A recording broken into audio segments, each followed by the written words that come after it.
Hello दोस्तों, तो कैसे हैं आप सब। मैं एक बार फिर से स्वागत करता हूं आपके यूट्यूब चैनल टीचर तक पे।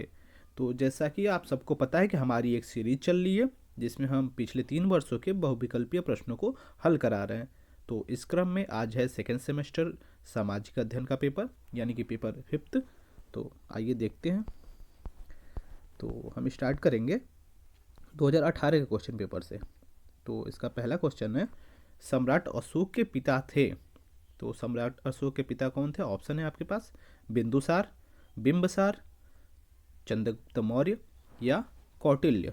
तो आपको इसका सही आंसर बताना है। तो इसका सही आंसर है answer option A, Bindusar. Bimbisar में कंफ्यूज मत होइएगा आप लोग। दूसरा क्वेश्चन है, बाघ की गुफाएं हैं।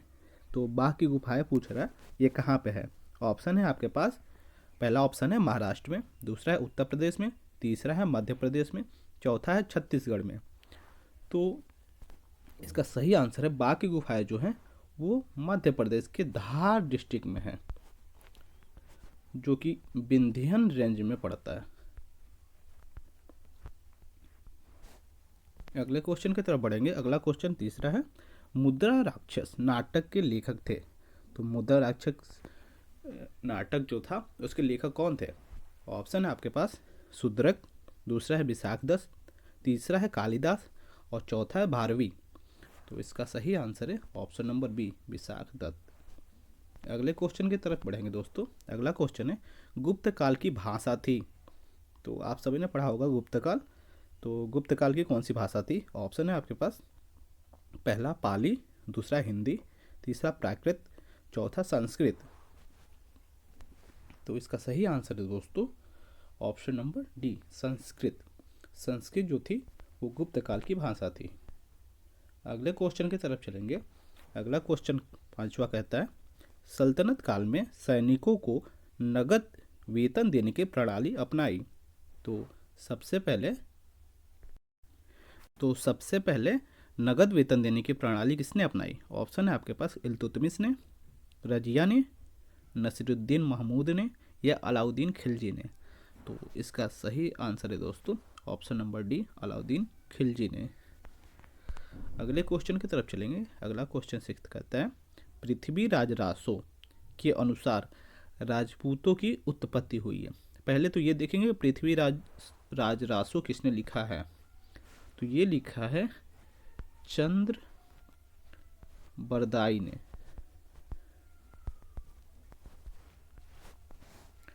इसमें पृथ्वीराज चौहान के बारे में बताया गया है। ये एक पुस्तक है। तो इसमें पूछ रहा है कि राजपूतों की उत्पत्ति की कहाँ से हुई। तो ऑप्शन है आपके पास, प्राचीन क्षत्रियों से या ब्राह्मणों से, विदेशियों से या अग्निकुंड से। तो पृथ्वीराज रासो में लिखा है कि राजपूतों की उत्पत्ति अग्निकुंड से हुई थी। अगले क्वेश्चन की तरफ चलेंगे। अगला क्वेश्चन है, सूफी संत निजामुद्दीन औलिया की दरगाह स्थित है। तो यहाँ सबसे पहले देखेंगे संत निजामुद्दीन औलिया को पूछा जा रहा है। ऑप्शन है आपके पास, पहला है आगरा में, दूसरा लखनऊ में, तीसरा है कानपुर में या चौथा है दिल्ली में। तो इसका सही आंसर है दोस्तों ऑप्शन नंबर डी, दिल्ली में। ये साउथ दिल्ली में पड़ता है, साउथ दिल्ली में। अगले क्वेश्चन की तरफ चलेंगे। अगला क्वेश्चन है, पल्लवों का प्रसिद्ध बंदरगाह था। तो पल्लवों के लिए प्रसिद्ध बंदरगाह क्या था? ऑप्शन देखेंगे आप, पहला था कांची, दूसरा महाबलीपुरम, तीसरा है तंजौर, चौथा है बेंगी। तो इसका सही आंसर है दोस्तों ऑप्शन नंबर बी, महाबलीपुरम। अगला क्वेश्चन देखेंगे। अगला क्वेश्चन है, सल्तनत काल में प्रांत को कहते थे। तो सल्तनत काल का पूछ रहा है, इसमें प्रांत को किस नाम से जाना जाता था वो पूछ रहा है आपसे। तो ऑप्शन है, पहला राज्य, दूसरा है परगना, तीसरा है इक्ता और चौथा है सिख। तो इसका सही आंसर है दोस्तों ऑप्शन नंबर सी, इक्ता कहते थे। और जो प्रांत का मालिक होता था उसे इक्तेदार कहते थे। अगला क्वेश्चन है क्वेश्चन नंबर 10, भूकंप नापने की इकाई है। तो भूकंप किससे नापा जाता है? ऑप्शन देख रहे हैं आपको, पहला है मापक, दूसरा है रिएक्टर, तीसरा है समताप, चौथा है मिलीबार। तो भूकंप को ऑप्शन नंबर बी यानी कि रिएक्टर में नापते हैं। अगले क्वेश्चन की तरफ बढ़ेंगे। अगला क्वेश्चन है संगमरमर है, तो संगमरमर किस चीज़ का उदाहरण है? पहला है रूपांतरित सेल, दूसरा आग्नेय सेल, तीसरा है परतदार सेल, या चौथा है मिट्टी। तो इसका सही आंसर है दोस्तों ऑप्शन नंबर ए रूपांतरित सेल। इसको कायांतरित सेल भी कहते हैं। तो अगले क्वेश्चन की तरफ चलेंगे। क्वेश्चन नंबर 12, समुद्र तल से ऊपर उठे हुए विशालतम भूभाग को कहते हैं। ऑप्शन है आपके, पहला है महासागर, दूसरा है स्थलमंडल, तीसरा है महाद्वीप, चौथा है जलमंडल। तो इसका सही आंसर है दोस्तों ऑप्शन नंबर सी महाद्वीप। अगले क्वेश्चन की तरफ चलेंगे। क्वेश्चन नंबर 13, इसमें लिखा है सबसे बड़ा महासागर है। तो सबसे बड़ा महासागर कौन सा है? ऑप्शन है आपके पास हिंद महासागर, प्रशांत महासागर, लाल सागर या काला सागर। तो इसका सही आंसर दोस्तों सबको पता होगा, ये आंसर प्रशांत महासागर जो है दुनिया का सबसे बड़ा महासागर है। अगले क्वेश्चन की तरफ चलेंगे। अगला क्वेश्चन है क्वेश्चन नंबर 14, भारतीय संविधान में नीति निर्देशक तत्वों को किस देश के संविधान से ग्रहण किया गया है? तो आपको पता है कि हमारे भारतीय संविधान में बहुत सारे देशों के सहयोग से, बहुत सारे देशों के संविधान से कुछ ना कुछ लिया गया है। इसमें पूछ रहा है कि नीति निर्देशक तत्व किस देश लिया गया है? तो पहला ऑप्शन है फ्रांस, दूसरा है ब्रिटेन, तीसरा है आयरलैंड, चौथा है रूस। तो इसका सही आंसर है ऑप्शन नंबर सी, आयरलैंड से संविधान से लिया गया है नीति निर्देशक तत्व, जो कि आर्टिकल 36 से 51 तक है भाग 4 में। अगले क्वेश्चन की तरफ चलेंगे। अगला क्वेश्चन है क्वेश्चन नंबर 15, और आप लोग को पता ही होगा कि हर साल पेपर में, हर सेमेस्टर में सामाजिक विज्ञान के अंतर्गत 15 ही क्वेश्चन आते हैं बहुविकल्पीय के। तो ये अंतिम है 2018 का। देखते हैं। निजी और सार्वजनिक दोनों क्षेत्रों का सह अस्तित्व पाया जाता है। तो जिसमें निजी यानी प्राइवेट और सार्वजनिक मतलब पब्लिक, दोनों ही सेक्टर का सह अस्तित्व होता है। तो ऑप्शन है साम्यवादी में, मिश्रित में, समाजवादी में या पूंजीवादी में। तो इसका सही आंसर दोस्तों ऑप्शन नंबर बी, मिश्रित अर्थव्यवस्था में प्राइवेट और पब्लिक दोनों ही सेक्टर मिल के काम करते हैं। तो ये ख़त्म हुआ 2018 का। अब 2019 में पहुंचते हैं। तो 2019 के पहले क्वेश्चन की तरफ देखेंगे। पहला क्वेश्चन है गुप्त संवत का प्रारंभ किया था। तो गुप्त संवत एक कैलेंडर था जिसका प्रारंभ किसने किया था, ये पूछा जा रहा है। ऑप्शन है आपके पास चंद्रगुप्त प्रथम ने, दूसरा है चंद्रगुप्त मौर्य ने, तीसरा है चंद्रगुप्त विक्रमादित्य ने, या चौथा समुद्रगुप्त ने। तो इसका सही आंसर है दोस्तों ऑप्शन नंबर ए, चंद्रगुप्त प्रथम ने। अगले क्वेश्चन की तरफ चलेंगे। अगला क्वेश्चन है कलिंग युद्ध के बाद अशोक ने घोषणा की थी। हाँ, तो कलिंग युद्ध के बाद राजा अशोक का हृदय परिवर्तन हो गया था, जिसे क्या कहते हैं? ऑप्शन है भेरी घोष, धर्म घोष, या भेरी घोष और धर्म घोष दोनों, या इनमें से कोई नहीं। तो भेरी घोष जो था वह युद्ध नीति था, और धर्म घोष था इसको अपना लिया था। इसमें धर्म और शांति के प्रचार में ये लग गए थे, धर्म को त्याग दिया था। अगले क्वेश्चन की तरफ चलेंगे। अगला क्वेश्चन है अधोलिखित कौन सा गुप्तकालीन स्वर्ण मुद्रा है? इसमें से स्वर्ण मुद्रा कौन सी थी जो गुप्त काल में प्रचलित थी? ऑप्शन है कौड़ी, दूसरा है दिनार, तीसरा है निस्क, चौथा है पर्ण। तो इसका सही आंसर है दोस्तों ऑप्शन नंबर बी, दिनार। सोने के सिक्के को यानी स्वर्ण मुद्रा को दिनार कहते थे।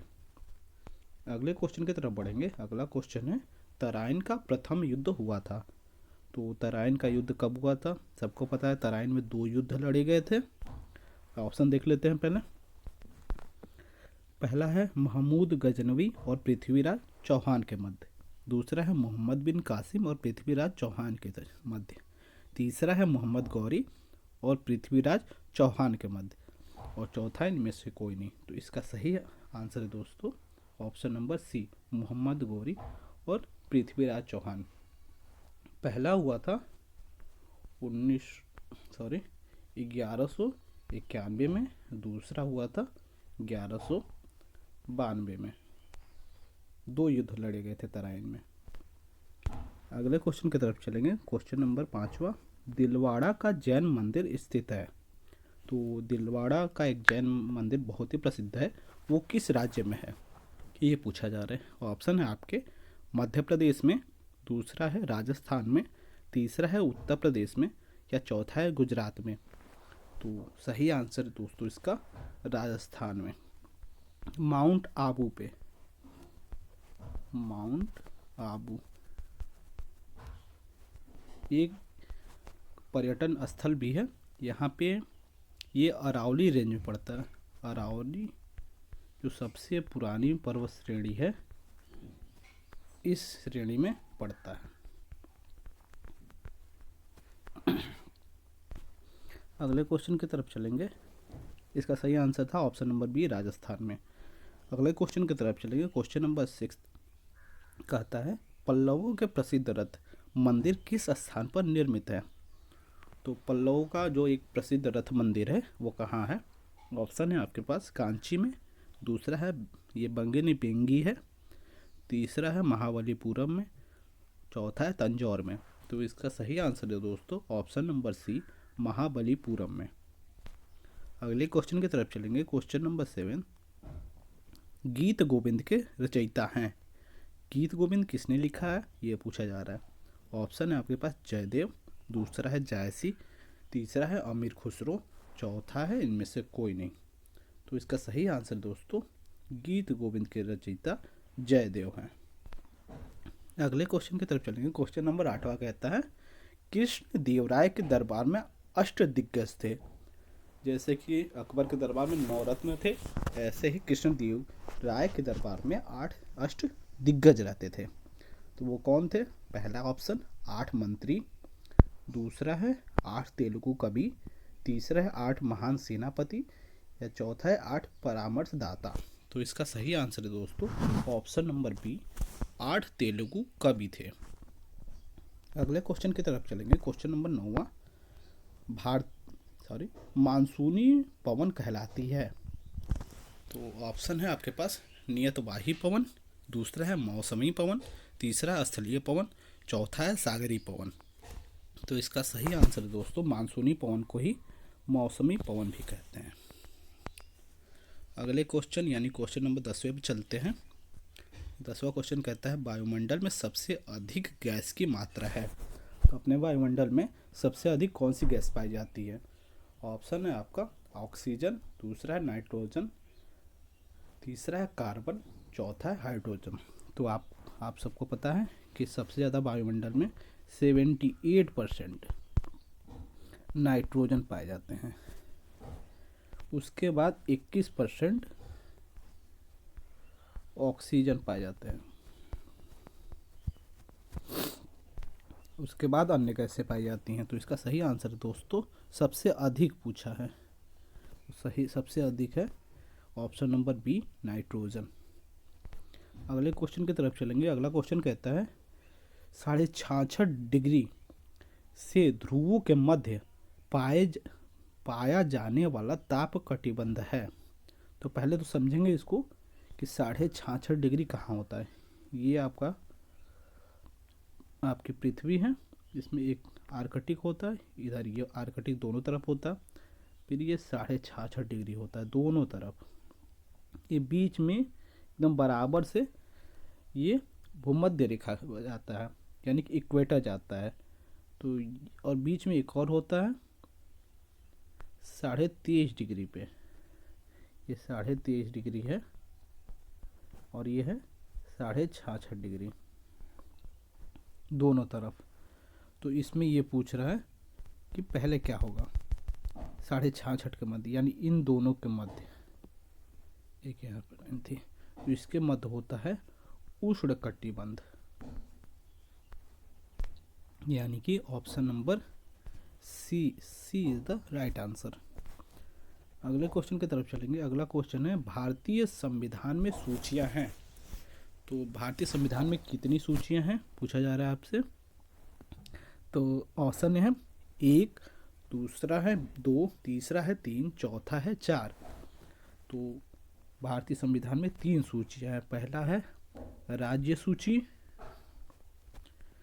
दूसरा केंद्र सूची,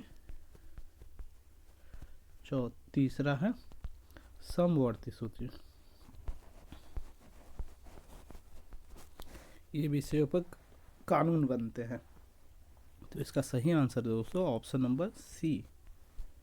अगले क्वेश्चन की तरफ चलेंगे। क्वेश्चन नंबर 13 है संविधान सभा में प्रारूप समिति के अध्यक्ष थे। तो आपको पता है संविधान बनाने से पहले एक प्रारूप समिति थी, उसमें उसके अध्यक्ष कौन है ये पूछा जा रहा है। तो ऑप्शन है सरदार पटेल, दूसरा है डॉक्टर राजेंद्र प्रसाद, तीसरा है डॉक्टर भीमराव अंबेडकर, चौथा है पंडित जवाहरलाल नेहरू। तो इसका सही आंसर है डॉक्टर भीमराव अंबेडकर। अगले क्वेश्चन की तरफ चलेंगे। अगला क्वेश्चन है 14 नंबर क्वेश्चन, अर्थव्यवस्था में पूंजी का बाजार कौन बनाता है। ऑप्शन है आपके पास उपभोक्ता, दूसरा है शेयर, तीसरा है स्टॉक एक्सचेंज, चौथा है बैंक। तो इसका सही आंसर है दोस्तों ऑप्शन नंबर बी, शेयर जो है वो पूंजी का बाजार बनाता है। अगले क्वेश्चन की तरफ चलेंगे।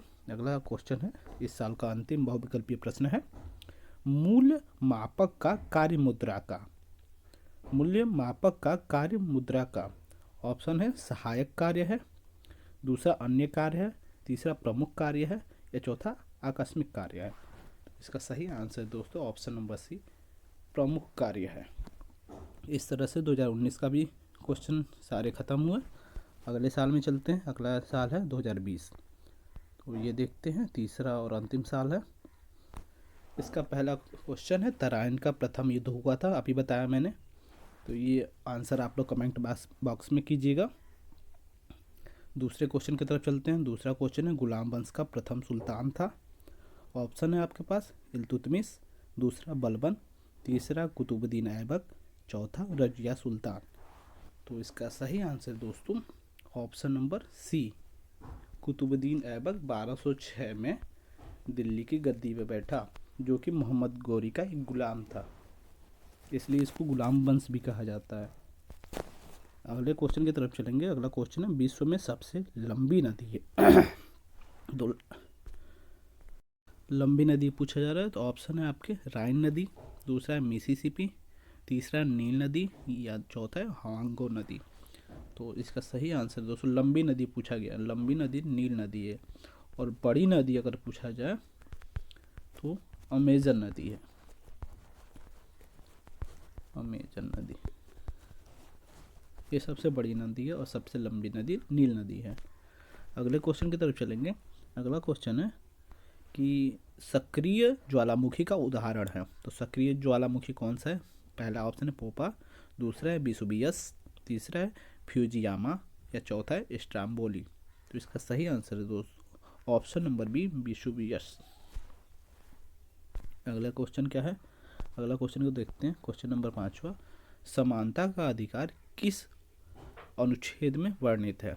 तो आपको बताना है कि समानता का अधिकार किस अनुच्छेद में है।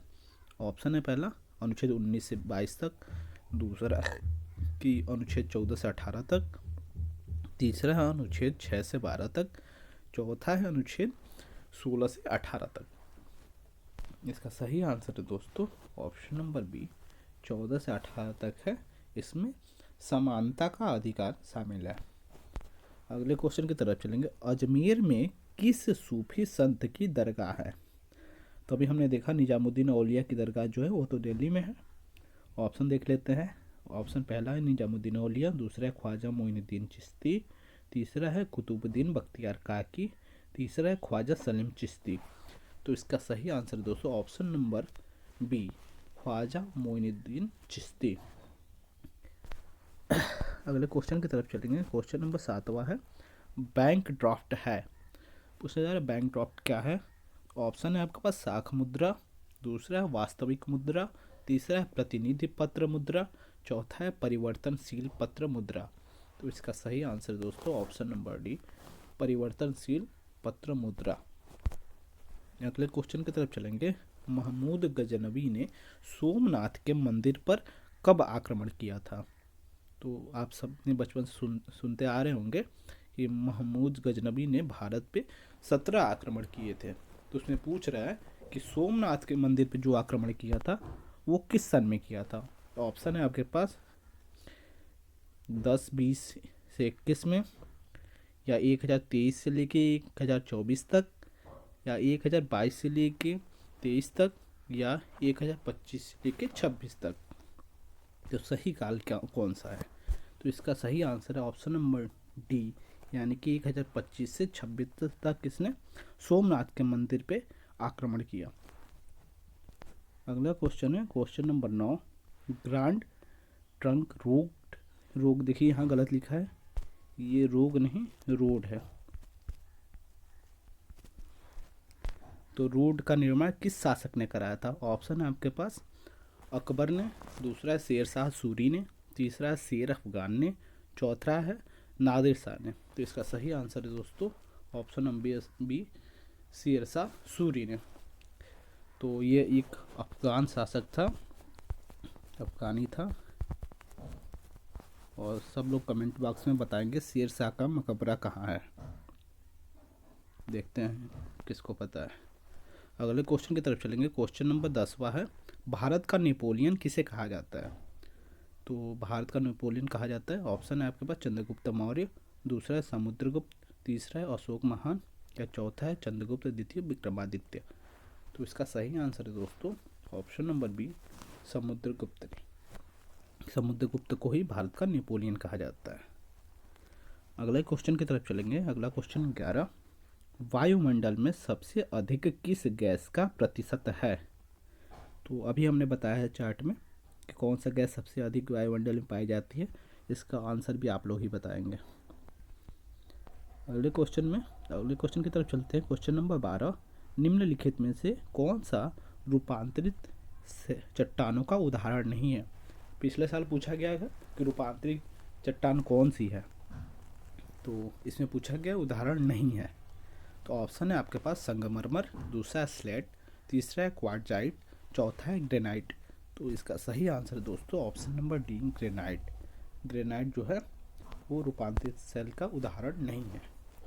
अगले क्वेश्चन की तरफ चलेंगे, यानी क्वेश्चन नंबर 13, मोहम्मद बिन तुगलक अपनी राजधानी दिल्ली से ले गया था। इसे मोहम्मद बिन तुगलक को मूर्ख बादशाह भी कहा जाता है। तो ऑप्शन है पहला दौलताबाद, दूसरा है कन्नौज, तीसरा है कालिंजर, चौथा है लाहौर। तो इसका सही आंसर है दोस्तों मोहम्मद बिन तुगलक ने अपनी राजधानी दिल्ली से दौलताबाद ले गया था। अगला क्वेश्चन है 14 क्वेश्चन, अश्व अक्षांश से संबंधित है। एक इक्वेटर पे काल्पनिक रेखाएं खींची गई हैं, उसमें एक अश्व अक्षांश भी कहा जाता है। वो कौन सा डिग्री है? ऑप्शन है आपके पास 30 डिग्री, दूसरा है 60 डिग्री, तीसरा है 45 डिग्री, या चौथा है 90 डिग्री। तो इसका सही आंसर दोस्तों ऑप्शन नंबर ए, 30 डिग्री को ही अश्व अक्षांश कहते हैं। अगला और अंतिम क्वेश्चन है, तो इसको ध्यान से देखिए।